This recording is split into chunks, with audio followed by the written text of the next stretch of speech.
على محمد وآل أهل بيته الطيبين الطاهرين المعصومين المظلومين ولعنة الله على أعدائهم أجمعين. أما بعد،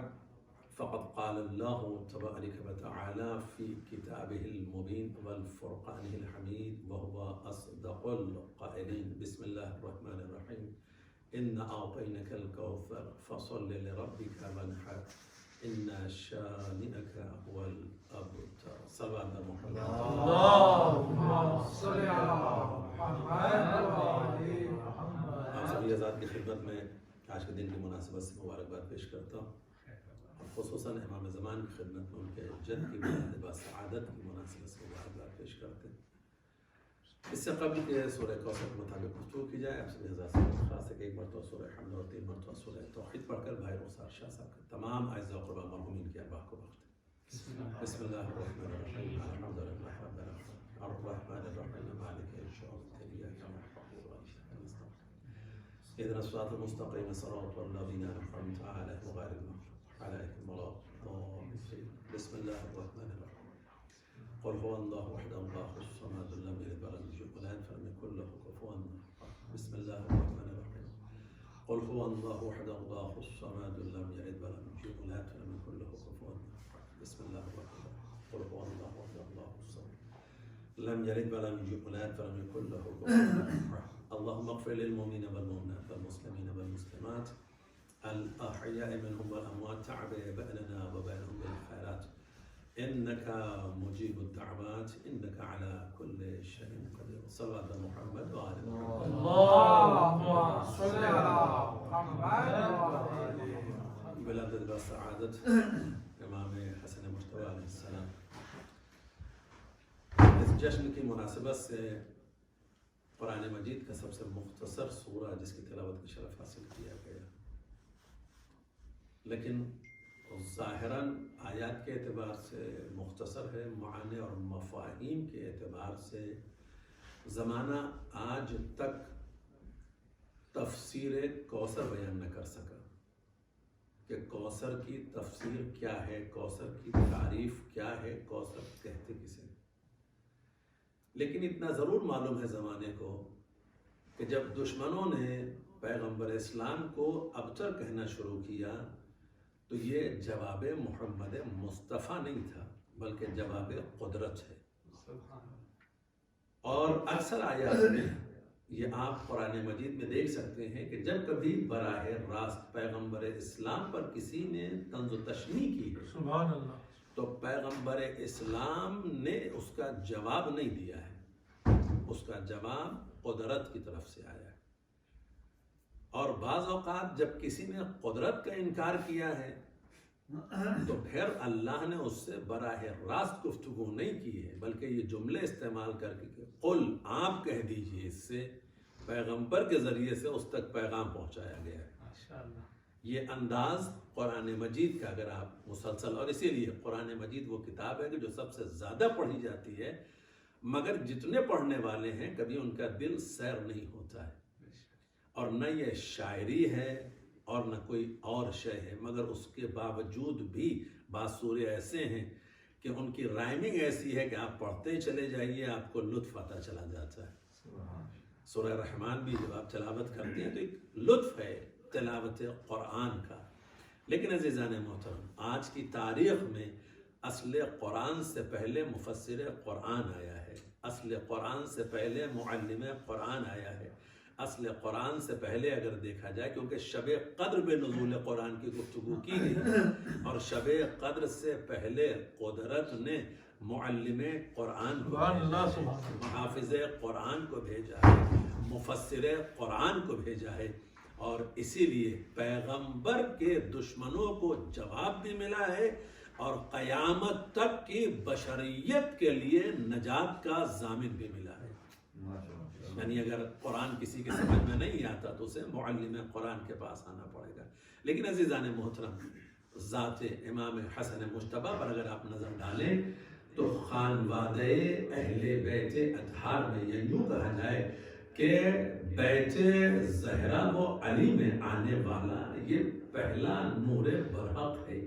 کہ جو اس کائنات میں آیا تو پوری کائنات منور ہو گئی ہے. آغوش زہرا بھی منور ہے، آغوش علی مرتضیٰ بھی منور ہے، اور قلب محمد مصطفیٰ بھی منور ہے. تاریخ یہی شاہد ہے کہ زمین سے آسمان تک سب خوش ہیں،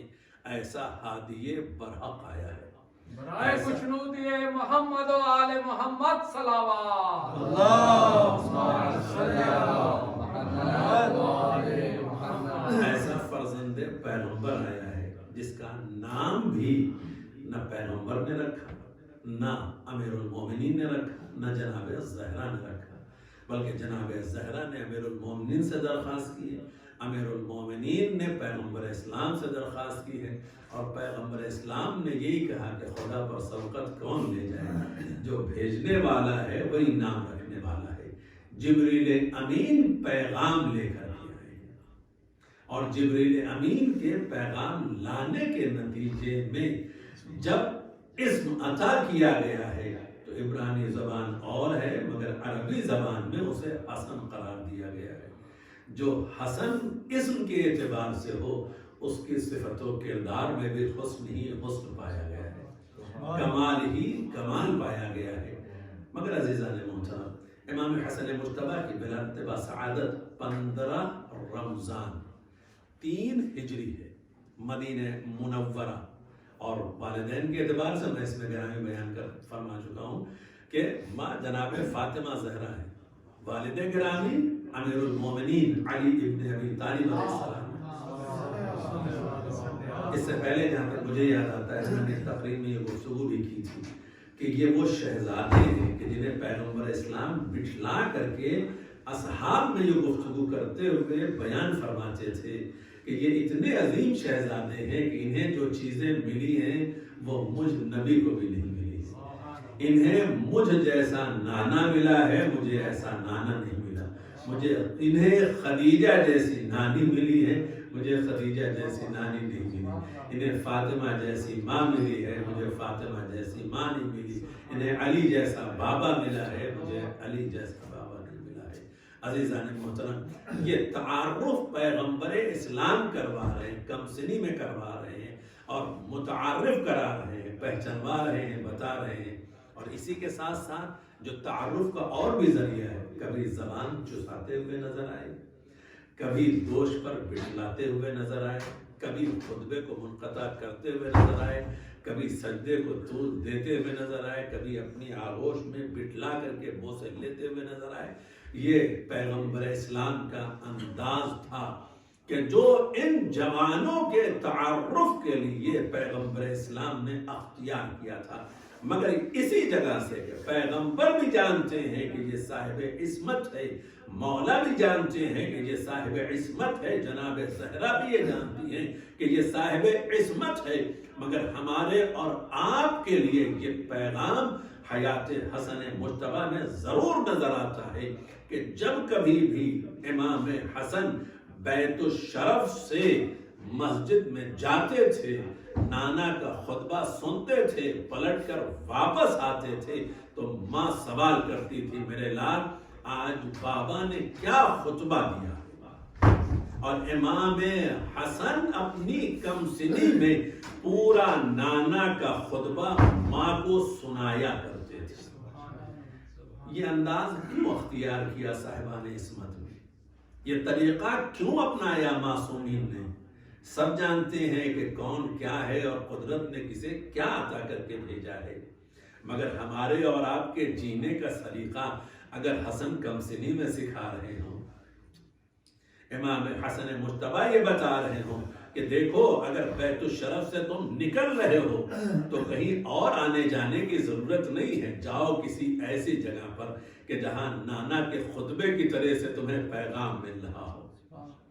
نانا کے بیان کی طرح سے تمہیں علم مل رہا ہو، نانا کی گفتگو کی طریقے سے تمہارے قلوب کو منور کیا جا رہا ہو، ایسی بزموں کو اپناؤ. اور جب پلٹ کر کے آؤ تو اس سلسلے کو اگر ماں بھی دریافت کرے تو تم وضاحت کرو کہ میں کس بزم سے اٹھ کر کے آیا ہوں، میں کس جگہ گیا تھا اور کہاں سے واپس آیا ہوں، اور آنے کی صورت میں گفتگو بیان فرماتے ہوئے پوری گفتگو کو نقل کیا جا رہا ہے۔ عموماً ہمارے یہاں نہ یہ کلچر ہے نہ یہ مزاج ہے، چاہے مجلس سے ہوں، چاہے محفل سے ہوں، چاہے دروس سے ہوں، چاہے کالج سے ہوں، چاہے یونیورسٹیز سے بچے اگر واپس آتے ہیں تو وہ پہلا جملہ یہ ہوتا ہے کہ I'm very tired, I'm going to my room. That's it. سوال کرنے کی بنیاد پر اگر بچے یہ جواب دیتے ہیں تو کیا ان کا یہ جواب ہمارے لیے اطمینان بخش ہے؟ کیا ان کا یہ جواب سیرت امام حسن مجتبیٰ کے مطابق ہے؟ یا انہیں یہ بتانا چاہیے کہ بلکہ انہیں پراؤڈ فیل کرنا چاہیے، اور اپنے والدین کے سامنے اگر وہ سوال کریں تو پراؤڈلی بیان کرنا چاہیے کہ آج میں نے کیا سیکھا ہے اور میں نے کیا سکھایا ہے، کیونکہ میں نے اپنے عقائد اور اعمال کی مناسبت سے، ایک محب اہل بیت ہونے کی بنیاد سے جو ہمارے پاس علم ہے، ہم نے اس کے ذریعے سے کس کو کیا پیغام دیا ہے اور اپنے اساتذہ سے ہم نے کیا سیکھا ہے۔ اس کے ذریعے سے ایک ظاہراً ان کا ریویژن بھی ہو جائے گا، ان کے ذہن میں وہ چیز دوبارہ تازہ بھی ہو جائے گی۔ لیکن یہ پیغام ہمیں کہاں سے مل رہا ہے؟ اس ذات مقدس سے کہ جو جناب زہرا کے گھر میں پہلی امامت کے صورت میں اگر دیکھا جائے وہ نور چمکا ہے کہ جس نے آغوش مصطفیٰ کو منور کیا ہے اور دشمنوں کی زبانوں کو گم کر دیا ہے۔ جو پیغمبر کو ابتر کہا کرتے تھے، جواب قدرت یہی آیا کہ پیغمبر ابتر نہیں ہے، ابتر تو پیغمبر کا دشمن ہے۔ خدا نے کیا عطا کیا؟ اِنَّا أَعْطَيْنَكَ الْكَوْثَرَ، میرے حبیب میں نے آپ کو کوثر عطا کیا، فَصَلِّ لِرَبِّكَ وَانْحَرْ۔ اب یہ جو قربانی کا دین اگر قدرت نے کچھ عطا کیا ہے تو کہاں عبادت اور پھر قربانی، ان سب کی گفتگو کیوں کی جا رہی ہے؟ یعنی قدرت جب کچھ دیتی ہے تو کسی شے کا مطالبہ بھی کرتی ہے۔ اگر اللہ نے ہمیں نعمتیں دی ہیں، رحمتیں دی ہیں اور تمام چیزوں سے ہمیں نوازا بھی ہے، ہمیں بہترین خلق کر کے افضل بنا کر کے بھیجا ہے، تو شکر کے چند سجدے کیا ہم عطا نہیں کر سکتے؟ ہم ادا نہیں کر سکتے؟ اگر ہم چند شکر کے سجدے ادا کریں گے تو یہ نعمتوں پر شکر کرنے کے نتیجے میں خدا یہ کہتا ہے ہم تمہارے لیے نعمتوں میں اور اضافہ کر دیا کریں گے، بشرطے کہ ہم اسے محسوس کریں۔ اور ان نعمات الہیہ کو میں نے ابھی گفتگو کرتے ہوئے ایک پروگرام میں بھی ایک بات کہی تھی کہ ایک نعمت ہے آکسیجن، ہمیں اور آپ کو اس کی قدر نہیں، لیکن اس وقت جنہیں حاجت ہے، جنہیں پیسے دینے کے باوجود بھی میسر نہیں ہے،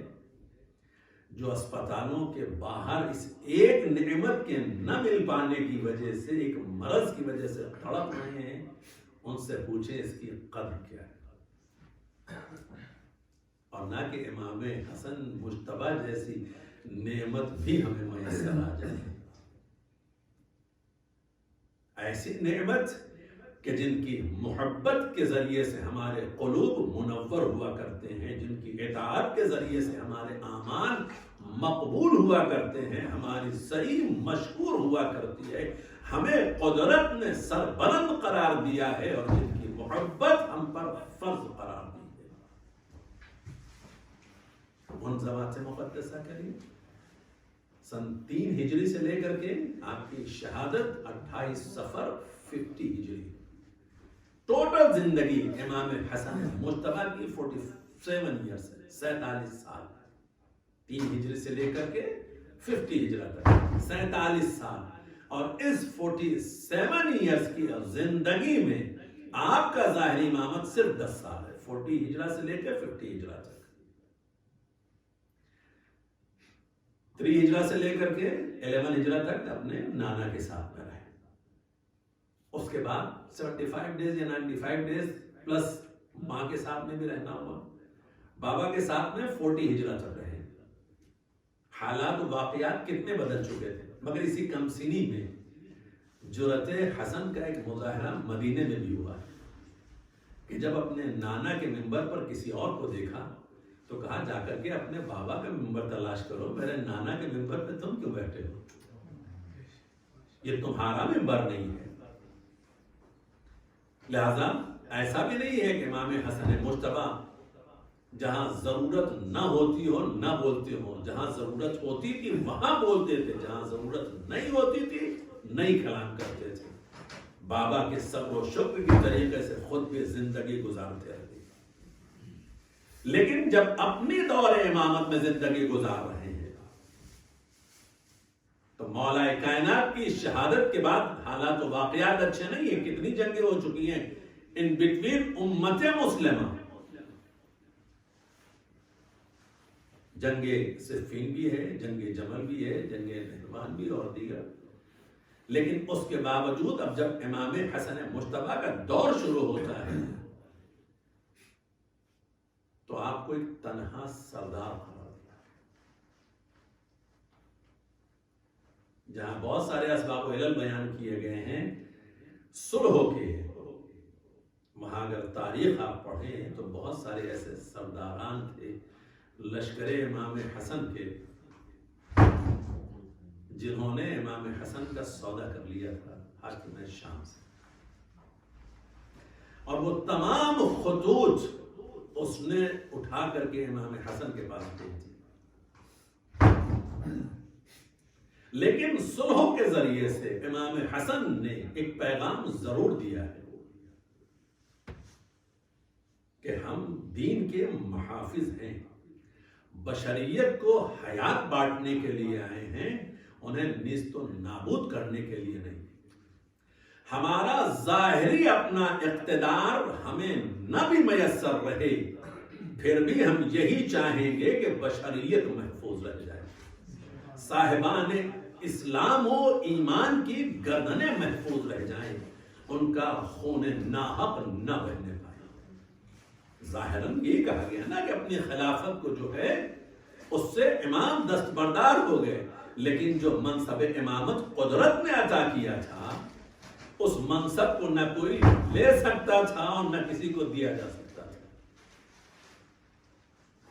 لیکن امام نے یہ پیغام ضرور دے دیا ہے کہ اگر کہیں ایسا خلفشار پیدا ہو رہا ہو کہ امت مسلمہ کے خون بہنے کا خطرہ ہو، دوریاں پیدا ہونے کا خطرہ ہو، تو اگر تمہارا اقتدار چلا بھی جائے تو اس کی فکر نہ کرنا بلکہ ان کے اتحاد و اتفاق کے لیے۔ اسی لیے صلح نامے کے ذریعے سے امام حسن مجتبی نے جتنے پوائنٹس نقل کیے ہیں وہ بھی قابل غور ہے کہ اگر تو معاہدہ کرنا چاہتا ہے اور تو اقتدار پر باقی رہنا چاہتا ہے تو تجھے اس بات کا خیال رکھنا ہوگا کہ تجھے قرآن و سنت کے مطابق عمل کرنا پڑے گا۔ پہلا نقطہ ہی بتا رہا ہے کہ مد مقابل قرآن و سنت کا عامل نہیں ہے، ورنہ پھر اسے تاکید نہ کی جاتی ہے۔ نماز پڑھنے والے سے کیا کہا جائے بار بار نماز پڑھو، روزہ رکھنے والے سے کیا کہا جائے کہ روزہ رکھو۔ یہ پیغام اسے دینا ضروری ہے کہ جو نماز نہیں پڑھتا ہے، روزہ نہیں رکھتا ہے، حج نہیں کرنے جاتا ہے، زکوٰۃ نہیں دیتا ہے، لیکن عموماً بات وہی سنتے ہیں جو بیچارے عمل کرتے رہتے ہیں، انہی کو یہ پیغام تسلسل کے ساتھ بہرحال یاد دہانی کے لیے یہ بھی ایک بہترین طریقہ ہے کہ انہیں بھی مسلسل یاد دہانی کرائی جاتی رہے تاکہ پیغام حق فراموش نہ ہونے پائے۔ امام حسن مجتبی نے پھر یہ جملہ جو تحریر فرمایا ہے کہ مولا کائنات پر جو سب و ستم کیا جا رہا ہے اسے بھی روکا جائے گا، لہذا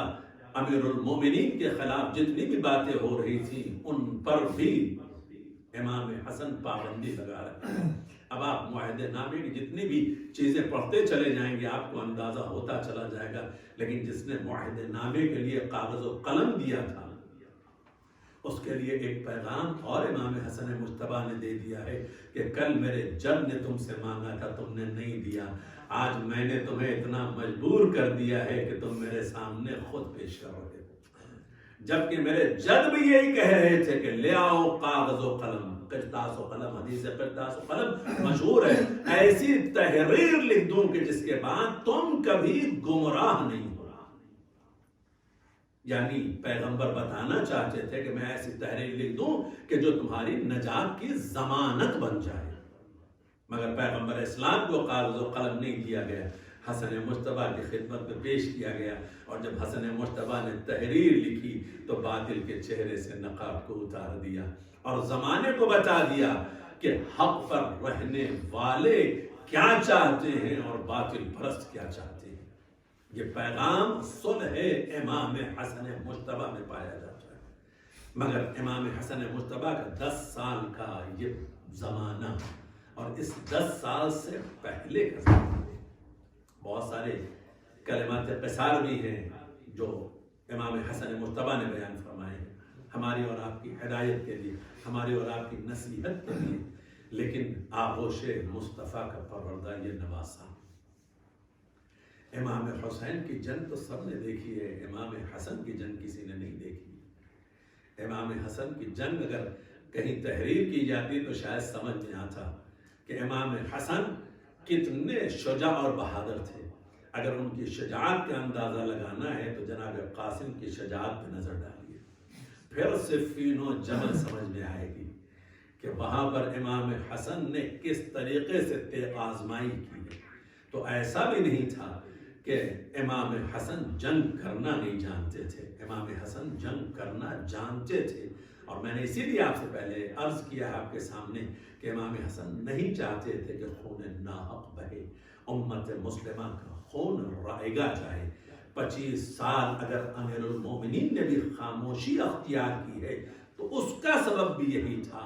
اور اگر امام حسن مجتبیٰ نے بھی یہ انداز اختیار کیا ہے تو اس کا بھی سبب یہی تھا۔ بلکہ دوسرے انداز میں اگر خطابت کے جملے میں کہا جائے تو یہ بھی بتا دینا ضروری ہے کہ یہ امام حسن بتانا چاہتے تھے کہ اگر نانا بھی صلح کرتے ہیں تو نواسا بھی صلح کر سکتا ہے، اور اگر نانا جنگ کرتے ہیں تو نواسا بھی جنگ کر سکتا ہے۔ اسی لیے حدیث پیغمبر بھی یہ مسلسل آپ سماعت فرماتے رہتے ہیں کہ نبی نے ارشاد فرمایا کہ اگر کوئی میرا لال صلح کرے تب بھی وہ میرا لال ہے، اور اگر قیام کرے تب بھی وہ میرا لال ہے۔ اور یہ دونوں شہزادے دوش نبوت کے سوار ہیں، ہمارے اور آپ کے لیے امام برحق ہیں، اور امام برحق ہونے کی بنیاد پر عظمت فضیلتیں ہمارے عقائد کے بنیاد پر ہمارے لیے ثابت و ظاہر ہے۔ مگر عمل کی منزل میں حیات معصوم پر نظر ڈالتے ہوئے اپنے اس دور میں حالات کا تجزیہ کرنا ضروری ہے۔ وہ قومیں کہ جو تاریخ سے سبق نہیں حاصل کرتی ہیں وہ قومیں برباد ہو جایا کرتی ہیں۔ تاریخ اسلام میں جتنا بھی خلفشار پیدا ہو چکا ہے، اگر اس پر ہم نظر نہ ڈالیں اور اس سے سبق نہ حاصل کریں، اور آج ہم اگر اپنی کمیونٹیز کے درمیان میں کوئی اصلاح نہ قائم کر سکیں تو یہ یاد رکھیے گا کہ کمیونٹیاں بنتی رہی ہیں، ختم ہوتی رہی ہیں، لیکن ان کی بقا کے لیے کاوش و کوشش کرنا اگر ہو تو سیرت امیر المومنین بھی نگاہوں کے سامنے ہے، سیرت امام حسن مجتبیٰ بھی نگاہوں کے سامنے ہے، کہ کہیں اگر ایسے اسباب و علل پیدا ہو جائیں کہ حالات ناسازگار ہونے لگے تو اگر اپنا اقتدار قربان بھی ہو رہا ہو تب بھی اتحاد و اتفاق قربان نہ ہونے پائے، صاحبان ایمان کے درمیان میں خلفشار نہ پیدا ہونے پائے، مومنین ایک دوسرے سے جدا نہ ہونے پائے۔ ان حالات و واقعات میں چند دنوں کی زندگی رہ جاتی، ایک مرض اگر لاحق ہو جائے چند دنوں کے اندر، نہ بھی لاحق ہو جائے تو کہتے ہیں ہارٹ فیل ہو گیا، مر گئے۔ مولا کائنات کا جملہ کیا ہے؟ جیو تو اس طرح سے کہ لوگ تمہاری ملاقات کے مشتاق ہو، مرو تو اس طرح سے کہ جب تم اس دنیا سے رخصت ہو جاؤ تو لوگ تمہاری جدائی پر گریہ کریں۔ یہ ہے زندگی، یہ ہے حیات کا طریقہ اور سلیقہ۔ یہی امام حسن مجتبیٰ بھی بیان فرما رہے ہیں، جبکہ حالات گھر کے کیسے ہیں؟ جودہ بنت اشد جیسی زوجہ بھی ہے، لیکن اس کے باوجود بعض تاریخی واقعات ہیں کہ ایک گروہ خدمت امام حسن مجتبیٰ میں حاضر ہونا چاہتا ہے، ملاقات کرنا چاہتا ہے، مگر بعض ایسی صورتحال ہوتی ہے کہ بعض احباب درمیان میں حائل ہو جاتے ہیں، کیوں ملاقات کرنا چاہتے ہیں، کیوں آنا چاہتے ہیں، ملاقات کے اسباب منقطع کر دیے جاتے ہیں۔ جبکہ دوسری طرف اگر دیکھا جائے تو کیا صورتحال تھی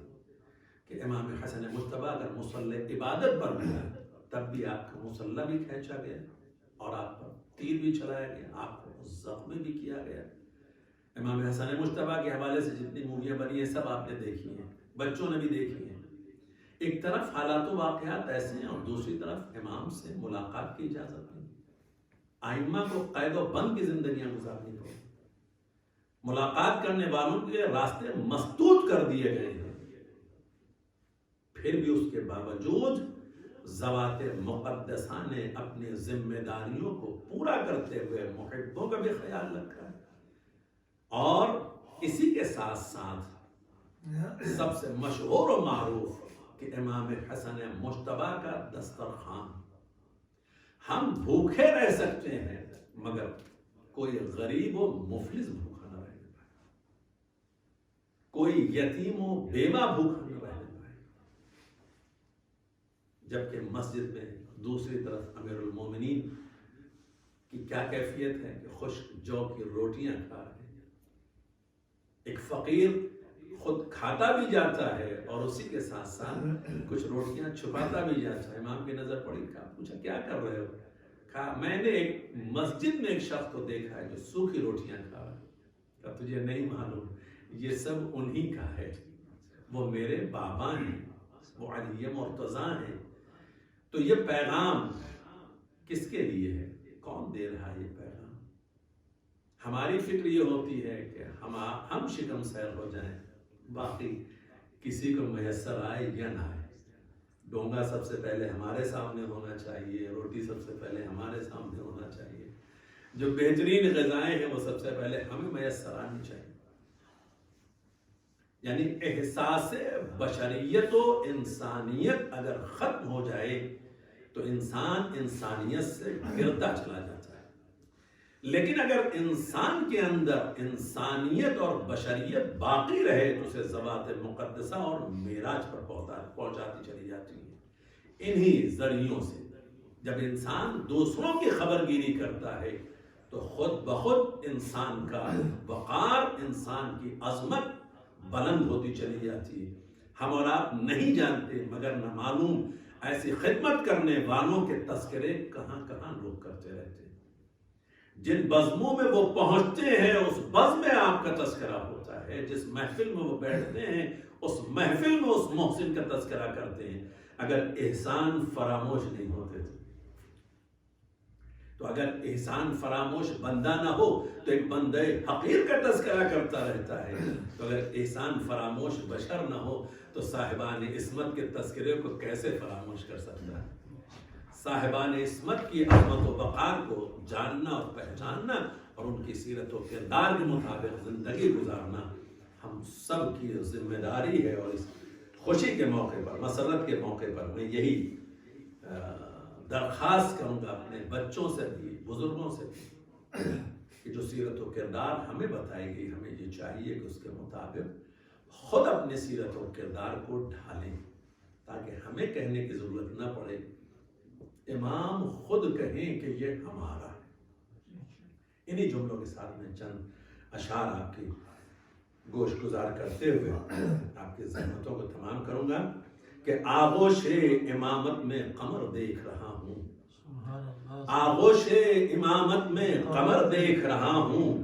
یا ختم نبوت کا ثمر دیکھ رہا ہوں، یا ختم نبوت کا ثمر دیکھ رہا ہوں، ہے اصل میں صدقہ حسن سبز قبا کا، ہے اصل میں صدقہ حسن سبز قبا کا، ہر سمت بہاروں کا اثر دیکھ رہا ہوں، ہر سمت بہاروں کا اثر دیکھ رہا ہوں، اور یہ صلح کی تحریر ہے یا تیغ دو پیکر، یہ صلح کی تحریر ہے یا تیغ دو پیکر، کٹتے ہوئے باطل کا جگر دیکھ رہا ہوں، کٹتے ہوئے باطل کا جگر دیکھ رہا ہوں، صلوات بر محمد و آل اللهم صل علی محمد و آل محمد. ڈاکٹر ابراہیم اعظمی صاحب کے چند اشعار ہیں صلح امام حسن مجتبیٰ کی مناسبت سے. صلح و خوشبو محبت ہے گلستان کے لیے، روح تہذیب ہے اس عالم امکان کے لیے، صلح و اللہ کی رحمت ہے ہر انسان کے لیے، صلح و معیار شجاعت ہے مسلمان کے لیے، کار فرار نہیں یہ بھی ہے کرار کا کام، اہل حق صلح سے لے لیتے ہیں تلوار کا کام، اہل حق صلح سے لے لیتے ہیں تلوار کا کام، صلح و شبنم ہی نہیں برق شرر بار بھی ہے، صبر خاموش بھی ہے، جرأت انکار بھی ہے، خنکیے بزم بھی ہے، گرمیے پیکار بھی ہے، صلح ایمان کے لیے فتح کا معیار بھی ہے، اور جب کمی گاہوں سے ناوک فگنی ہوتی ہے، جب کمی گاہوں سے ناوک فگنی ہوتی ہے، صلح کے پردے میں خیبر شکنی ہوتی ہے، صلح کے پردے میں خیبر شکنی ہوتی ہے، اور صلح آئین اخلاق و وفا ہے یارو، صلح اسلام کے چہرے کی ضیاء ہے یارو، صلح بھی جرأت و ہمت کی ادا ہے یارو، صلح بھی کفر سے ایک طرز وغا ہے یارو، اور صلح کب زور الہی کی طلبگار نہیں، فرق اتنا ہے کہ اس تیغ میں جھنکار نہیں، فرق اتنا ہے کہ اس تیغ میں جھنکار نہیں، اور سبط اکبر تیرا انداز وغا کیا کہنا، زندہ باد اے حسن سبز قبا کیا کہنا، زور بازوے شہ عقدہ کشا کیا کہنا، اس خاموشی پہ ہر آواز فدا کیا کہنا، اور زلزلے آنے لگے بزم جفا کوشی میں، کربلا بول رہی تھی تیری خاموشی میں، کربلا بول رہی تھی تیری خاموشی نے، اور تو نے بتلایا کہ دولت نہیں حق کا ہے مقصود، تو نے بتلایا کہ دولت نہیں حق کا مقصود، منحصر صرف حکومت پہ نہیں دی کا وجود، کثرت فوج سے ہوتی نہیں ایمان کی نمود، مال اور زر کو سمجھتے ہیں جو اپنا معبود، مال اور زر کو سمجھتے ہیں جو اپنا معبود، تخت اور تاج ہیں ان اہل سیاست کے لیے، بوریا کافی ہے نانا کی خلافت کے لیے، بوریا کافی ہے نانا کی خلافت کے لیے، اور آخری بند یہ کہ صلح ٹھوکر ہے منافق کی سیاست کے لیے، صلح ایک ضرب ہے باطل کی حکومت کے لیے، صلح آئینہ ہے ہر چشم بصیرت کے لیے، صلح ہوتی ہے مشیت کی ضرورت کے لیے، صلح ہوتی ہے مشیت کی ضرورت کے لیے، اور کفر و اسلام کی پہچان نہیں ہے تجھ کو معترض، صلح کا عرفان نہیں ہے تجھ کو. اللہم انی اسألک بحق محمد ما انت المحمود بحق علی ما انت العلا بحق فاطمہ ما انت فاطر السماوات والارض بحق الحسن ما انت المحسن بحق الحسن ما انت الخليق الاحسان بحق الائمة التسعة التوحیدین من ذریۃ بارے اللہ ہم سب کی اس بات کو قبول فرما، ہم سب کے گناہ کبیرہ و صغیرہ کو معاف فرما. مسلمانوں میں ہم سب کو معرفت امام حسن مجتبیٰ اور ائمہ معصومین حاصل کرنے کی توفیق عطا فرما، معصومین کی معرفت کے ساتھ ہمیں اطاعت کی بھی توفیق عطا فرما. میرے معبود تمام صاحبان ایمان کی جان و مال و عزت و آبرو کی حفاظت فرما، ان کی حاجات کی تکمیل فرما، بیماروں کو صحت کاملہ و عاجلہ عطا فرما، مرحومین کی مغفرت فرما، شہدائے حق کے درجات کو بلند فرما، بچوں کو زمانے کی تاریکیوں سے محفوظ فرما، انہیں دینی اور دنیاوی تعلیمات سے سرفراز فرما، ان کے مستقبل کو روشن فرما، ہماری ماں و بہنوں بیٹیوں کی عفت اور پاک دامنی کی حفاظت فرما، مقدس مقامات کو محفوظ فرما، ظالمین و تکفیرین کا خاتمہ فرما، مظلومین اور مستضعفین کی مدد و نصرت فرما، امام زمان کے ظہور میں تعجیل فرما، اور ہم سب کو اصحاب انصار امام میں شمار فرما. ربنا تقبل منا انك انت السميع العليم ان الله وملائكته يصلون على النبي يا ايها الذين امنوا صلوا عليه وسلموا تسليما.